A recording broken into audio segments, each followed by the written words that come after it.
ചേളന്നൂർ എടവലത്തുകുന്ന് കരുവാരക്കണ്ടിമീത്തിൽ ശുദ്ധജല വിതരണ പദ്ധതി ജനങ്ങൾക്ക് സമർപ്പിച്ചു. എം കെ രാഘവൻ MP ഉദ്ഘാടന കർമ്മം നിർവഹിച്ചു. കേന്ദ്രാവിഷ്കൃത പദ്ധതിയായ NCPCയിൽ ഉൾപ്പെടുത്തി 18 ലക്ഷത്തോളം രൂപ ചെലവഴിച്ചാണ് പദ്ധതി പൂർത്തിയാക്കിയത്.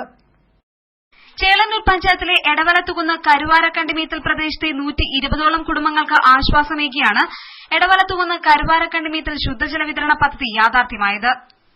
കേന്ദ്രാവിഷ്കൃത പദ്ധതിയായ NCPCയിൽ ഉൾപ്പെടുത്തി 18 ലക്ഷത്തോളം രൂപ ചിലവഴിച്ച് നിർമ്മിച്ച കുടിവെള്ള പദ്ധതി എം കെ രാഘവൻ MP ജനങ്ങൾക്ക് സമർപ്പിച്ചു.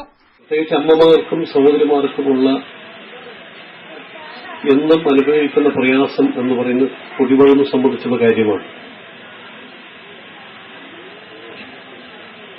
കേരളത്തിൽ നമുക്ക് ഇഷ്ടംപോലെ മഴ കിട്ടാറുണ്ട്. പക്ഷേ ഈ മഴയൊന്നും നമുക്ക് തടുത്തു നിർത്താൻ കഴിയാത്ത സ്ഥിതിയാണ് ഇവിടെ ഉള്ളത്.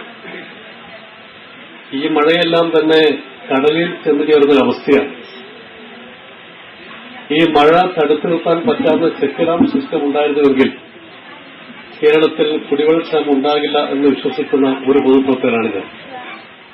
പഞ്ചായത്ത് പ്രസിഡന്റ് ഒ പ്രേമലില്ല അധ്യക്ഷത വഹിച്ച ചടങ്ങിൽ vice president T K Somanathan, CP Rajan, V Jitendranath, CP Rajan, Gauri Puthiyoth, KK Anoop Kumar തുടങ്ങിയവർ സംസാരിച്ചു. News bureau, Chelannur.